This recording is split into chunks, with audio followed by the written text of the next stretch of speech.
いやー、証拠りもなく新作の話べちゃくちゃやっていきたいんですけど、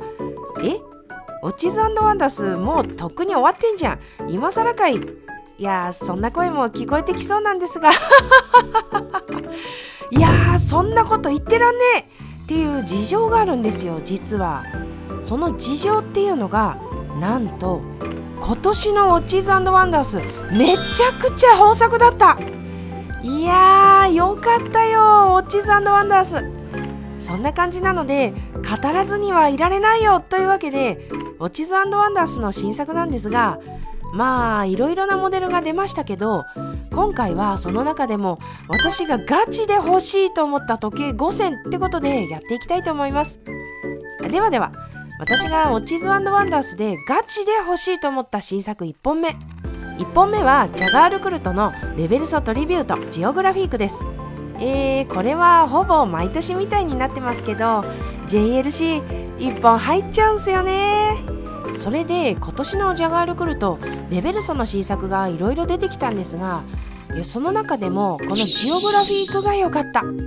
だって大好きなレベルソと大好きなワールドタイムの組み合わせなんだもん。そりゃあもう大好きになるに決まってるよね。そんな感じで軽めにバイアスかかってるかもしれないんですけど、欲しいよね。で、私がこのモデルの好きなポイントの話をしていきますと、やっぱりケースがひっくり返るところですかね。レベルソってみんなそうなんですけど、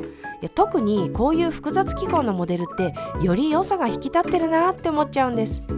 というのも、片面だけでいろんな機能を表示させようとするとごちゃごちゃして見づらくなるじゃないですか。ところが両面を使うと、片面はシンプルにして裏面に別の機能を表示するってことができますよね。そこが他の時計にはない魅力なのかなって思います。それでこれは完全に私の予想でしかないんですけど、ジャガールクルトのこういう複雑なモデル、あんまり定番ではないようなやつ、ディスコンが早いっていうイメージがあるんですね。シンプルなやつだとモデルチェンジがあっても残り続けるけど、ちょっと機能がつくとそうはいかないっていう感じがしてます。そして全然復活しない。だってさ、今年出たモデル、あとはクロノグラフのモデルなんかは90年代に出たモデルの復刻なんですよ。約30年ぶりってことはですよ、これ逃したら次に出るのは30年後？買うしかないだろ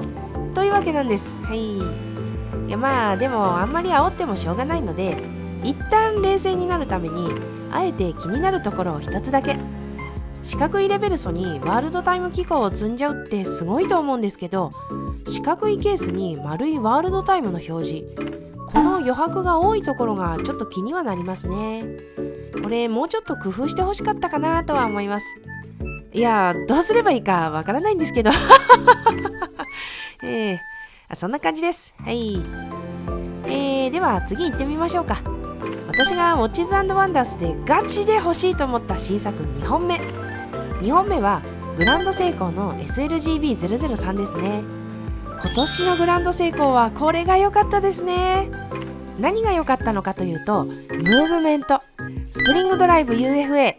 これなんですね。 UFA っていうのが Ultra Fine Accuracy の略で超高精度っていう意味なんですけど、つまり精度がめちゃくちゃ良くなったんですね。どのくらい良くなったかというと、これまでのスプリングドライブって平均月差プラスマイナス10秒だったんですけど、この UFA なんと年差プラスマイナス20秒なんです。すごいよね。ちなみに年差プラスマイナス20秒って月差で言うとプラスマイナス3秒に相当するらしいですね。めちゃくちゃ使いやすくなったんじゃないですか。で、なんでそんなに精度良くなっちゃったのってことなんですけど、いくつか理由はありまして、エイジング工程っていう動作が安定するまで動かすってことを3ヶ月間やっていたり、それから IC で温度補正をしていたり、その IC と推奨振動子を一つの真空パッケージに封入して外部環境の影響を少なくしたり、温度測定と誤差の補正をめちゃくちゃやったり、そんなこんなで年差20秒を実現しちゃってるんですよね。こういうの面白いですよね。機械式とはまた違う面白さと言いますか、こんな機能がついてるんだみたいなね。まあ知ってると楽しいよねっていうことですね。はい。それからムーブメントだけじゃなくてダイヤルもいいなと思っていて、ダイヤルはスプリングドライブが作られている信州時の匠工房の東にある諏訪霧ヶ峰高原の樹氷をモチーフにしてデザインされているんですね。少し青みがかったシルバーが綺麗。こういう自然をモチーフにしているっていうのもグランドセイコーらしくていいんじゃないかと思います。あとケースなんですけど、ブライトチタンが使われていて軽いと。さらにサイズが 37mm になっていてやや小ぶりっていうところもポイントが高い。そんなところですかね、良きところは。で、まあ正直今までスプリングドライブってあんまり注目していなかったんですけど、エボリューション9シリーズが出てきてスプリングドライブも見た目が良くなって、それで気になる存在になってきたんですね。ちゃんとムーブメントの見た目もこだわっているところがいいですよね。そこからの精度を上げてきたと。この進化が絶妙。確実に使いやすくなってる。だから仕事とか時間を気にしなきゃいけない場合でも使いやすいし、あとは使い続けてもそんなにずれないから時刻合わせの頻度が少なくて済むっていうのもいいですよね。機械式の時計を使っているとクォーツの時計が欲しいなって思う時もあると思うんです。でもクオリティの高いクォーツの時計ってかなり限られてくるじゃないですか。このモデルはそんな人のいい選択肢になってくれると思うんですよね。はい。では次行ってみましょうか。私がウォッチズ&ワンダースでガチで欲しいと思った新作3本目。3本目はゼニスの GFJ です。いやー、もうこういうのでいいよね。この一言に尽きると思いますね、本当に。で、簡単にどういうモデルかっていうのに触れていきますと、まずこの名前 GFJ、 これが何かというとですね、ゼニス創業者のジョルジュ・ファーブル・ジャコに由来しているんですね。おや、創業者の名前をつけるなんてただごとではないぞと、そう思うわけですけど、じゃあなぜそんなことになっているのか。それはですね、このモデルにゼニスにとっての伝説的なムーブメントキャリバー135が使われているからなんですね。それがこのモデルの最大の魅力になっています。で、このムーブメント何がすごいかってことなんですけど、クォーツの時計が登場する前の時代に遡るんですが、当時って天文台の精度のコンクールがあって、各メーカーが技術力を示すっていう意味ですごく重要だったんですね。で、このキャリバー135が、まあ正確に言うとキャリバー 135O なんですけど、230以上のクロノメトリー賞を受賞したんです。故に伝説的なムーブメントなんですけど、それが現代に復活したと。もうこれあちちですやんってことなんです。で、新作見ていきますと、このムーブメントが本当にいいんですよね。この大きい添付がね、最高じゃないですか。大型添付は正義だなと思っちゃいましたね。精度を出すためにこういう添付が収まるように設計されているんですけど、いいですよね。他のメーカーもこういうのやってほしいなってガチで思いましたね。で、思い浮かぶのがオメガの 30mm キャリバー。まあ実際は難しいと思いますけどね。というのも、このキャリバー135の復活もめちゃくちゃコストがかかったらしいですから、だからこの復活はめちゃくちゃありがたい話なんですよ。ただちょっとダイヤルのデザインが派手かなと、もっとヴィンテージ感のあるデザインにはならなかったのかなと思ったんですが、なんとホディンキーによると、ゼニスはより伝統的な衣装を備えたバージョンのリリースを予定しているらしいですよ。リアルガチで欲しくなるやつですね。これは確実に。とりあえずその伝統的な衣装バージョンに期待しながら待とうと思います。はい。では次行ってみましょうか。私がウォッチズ&ワンダースでガチで欲しいと思った新作4本目。4本目はパテックフィリップの4946です。いやー、今年のパテックフィリップ、キュビタスのミディアムサイズが来たり、訓録の後継機が来たり、それ以外にも魅力的なモデルがたくさん出て、確実に豊作でしたよね。その中でも私が最も心惹かれたのは4946なんですよね。このモデル自体は新作の中でも注目度は低めだったと思いますが、いやこれ好きなんすよね。機能としてはパテックフィリップでおなじみの年次カレンダーが搭載されていて、2021年に登場したステンレス製の4947の素材違いなんですね。いや、そもそも4947が好きだったんですけど、サイズも 38mm で大きすぎず、しかもダイヤルも縦と横に筋が入ったデザインになっていて、全体的にドレッシーなんですけど、程よいカジュアルさがあって、しかも年次カレンダーですからね、いいなと思ってたんですけど、いやこのパターン来たらあかんやろ。まあ上品、色合いがこれまたいいよね。なんとなくヴィンテージ感のする落ち着いた色でめちゃくちゃ好きなんよね。そんな感じです。はい。ではでは、いよいよ最後のモデルになってしまいましたが、行ってみましょう。私がウォッチズ&ワンダースでガチで欲しいと思った新作5本目。5本目はランゲ&ゾーネの1815です。これに関してははっきり言わせていただきたいと思います。今年のウォッチズ&ワンダース、豊作と言いましたけど、今年のナンバーワンは間違いなくこの1815。いやー、よかったのよこれ。このサイズ、薄さ、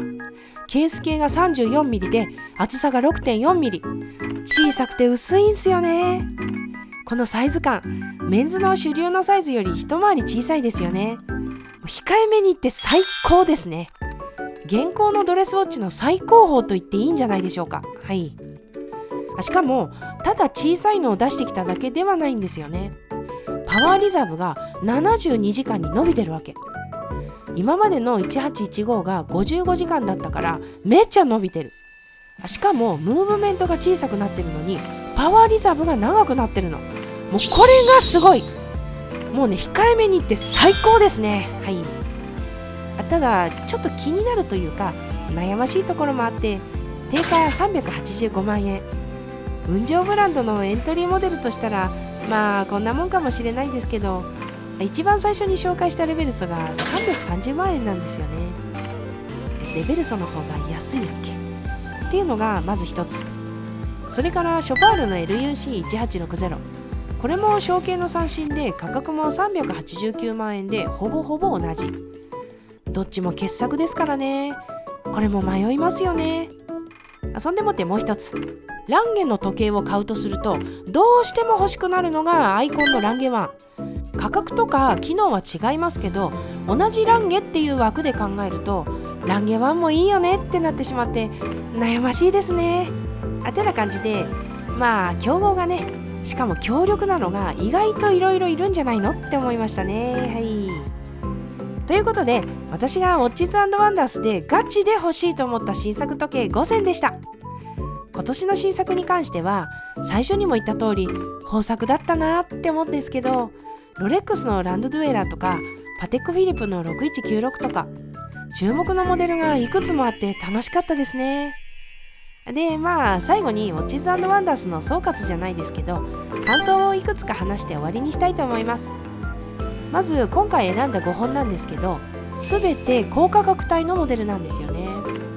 これは誠に遺憾ですっていうか不本意ではありましたね。選んだモデルも当然欲しいなとは思ったんですけど、そもそもいろんな意味でなかなか買いづらいモデルを選んでしまったっていうところに悔いはありますね。もうちょっと幅広く選びたかったところではあったんですよ。で、これ原因の一つとして、まあもちろん高価格帯でいいモデルがたくさん出たっていうこともあるんですが、それ以上にエントリー帯ってここ数年でかなりいいモデルが出揃っている感があると思うんです。そこと比べると選ぶのが難しくなってる気がするんですよね。ティソの PRX とかモーリス・ラクロアのアイコンとかロンジンのマスターコレクションとか決定版みたいなモデルが出てるんで、そこを超えてくるようなおって思うようなモデルがなかなかない。そんな感じですね。今年の新作の中で言えばオリスの新作も結構いいなって思ったんですけど、よくよく見たらでかくなっててって感じでしたね。あのクラシックなデザインはコンパクトだから良さが引き出されるのになーなんて思ったりして、だから結果的に選んだモデルがみんな高いと、そうなってしまった次第です。はい。それからもう一つ、私が散々吠えている次なるブーム、チーウス。小さくて薄い時計なんですけど、もう確実に来てるやろ。特に象徴的だったのがランゲの1815、それから IWC のインジュニア35。チーウスの波来てるって。このの波に乗り遅れたらいかんのよって言いたいところなんですけど、一旦冷静になりたいと思いますが、そもそも波といっても今ってあくまでもいろんなメーカーが小さいモデルを出し始めている段階ってだけで、ユーザー側がそれを選んでかつトレンドになるかっていうのはまだまだ先の話なんですよね。だから今後どうなるかはまだ分かりませんけど、そうは言っても小さいモデルが増えてくれるのはガチでありがたいです。あえて言うのであれば、この波に乗り遅れてほしくないのはむしろメーカーの方でマジでいろんなモデルのサイズダウンバージョンが見たいって思ってます。って思った時に、今後いろんなところからさらに小さい時計がリリースされるとすると、小さい時計好きとしてはまだ買い時ではないと私は結論付けました。ということで、ウォッチズ&ワンダース2025の総集編みたいなことをやってみましたが、いかがだったでしょうか。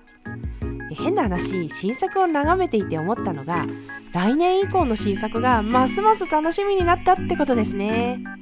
今後傑作が生まれることを願って今回は終わろうと思います。それでは、5月病にもなりそうなもんだね、ニコ。いやー、ちょっと最近感じたことみたいなお題なんですけど、慣れないことはしない方がいいねっていう話をね、してみたいと思います。具体的に何のことかはあえて言わないんですけど、慣れないことを無理してやってもいい結果が出ない時もあるって最近思っちゃいましたね。このチャンネルを通じて見ている方に親近感を持ってもらいたいと思って試行錯誤してやってみたんですけど、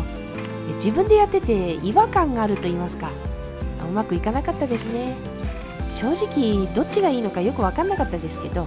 とりあえず元に戻してみました。ただこの経験を経た上で私が今最も伝えたいこと、みんなに見てもらうためにすべきことはもっとあるが、新しいことに挑戦することはいい始まりだってこと。以上です。